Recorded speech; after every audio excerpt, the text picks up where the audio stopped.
উত্তরাঞ্চলের জেলা গাইবান্ধা কৃষি নির্ভর জেলাগুলোর মধ্যে এটি অন্যতম।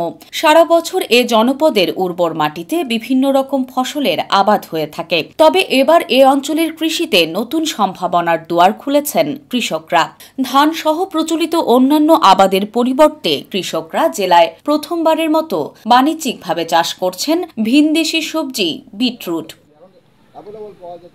বিটরুটের গাছ দেখতে অনেকটা পালং শাকের মতো হলেও এর রঙে ভিন্নতা রয়েছে। এর পাতা সবুজ ও লালচে ধরনের, নিচের মূল অংশটি দেখতে গাঢ় গোলাপি বা লালচে বেগুনি রঙের। বিভিন্ন পুষ্টি ও ঔষধি গুণ সম্পন্ন এই সবজিটিকে সুপারফুডও বলা হয়ে থাকে। শীতকালে উৎপাদন বেশি হলেও বর্তমানে সবসময়ই এই সবজির দেখা মেলে, দামও সারা বছর ভালো পাওয়া যায়। গাইবান্ধা জেলা কৃষি সম্প্রসারণ অধিদপ্তর সূত্রে জানা গেছে, জেলায় প্রথমবারের মতো ৩০ শতক জমিতে বাণিজ্যিকভাবে বিটরুট চাষ করা হয়েছে। তার মধ্যে গাইবান্ধা সদর উপজেলার লক্ষ্মীপুর ইউনিয়নের সুপারির ভিটা গ্রামের ২০ শতক এবং জেলার ফুলছড়ি উপজেলার কঞ্চিপাড়া ইউনিয়নের ভাষারপাড়া গ্রামে ১০ শতক জমিতে বিটরুট চাষ করা হয়েছে।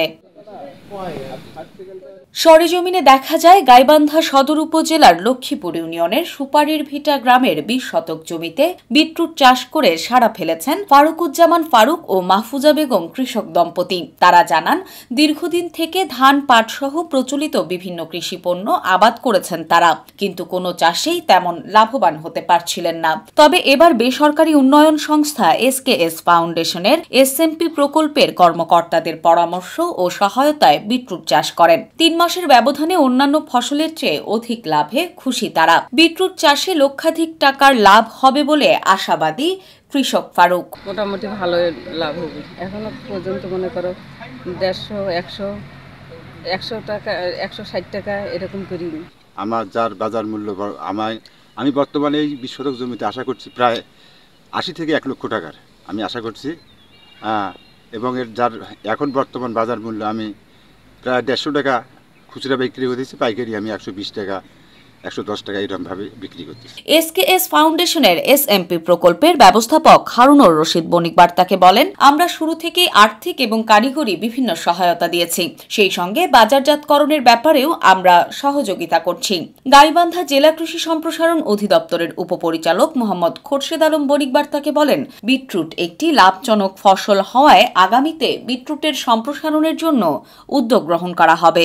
আশা করতে পারি যে এই লক্ষ্মীপুরের যে ফারুকুজ্জামান, তিনি এই ২০ শতক থেকেই প্রায় ৮০,০০০ থেকে ১ লক্ষ টাকা বিক্রি করতে পারবেন।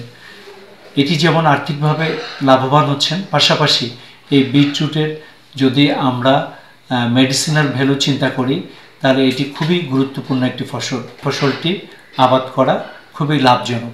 আমরা কৃষি বিভাগ কৃষকদেরকে নিয়মিত পরামর্শ প্রদান করছি, আগামীতে যাতে গাইবান্ধা জেলায় এই ফসলটি আরও সম্প্রসারিত হয় সে ব্যাপারে আমরা প্রয়োজনীয় উদ্যোগ গ্রহণ করব।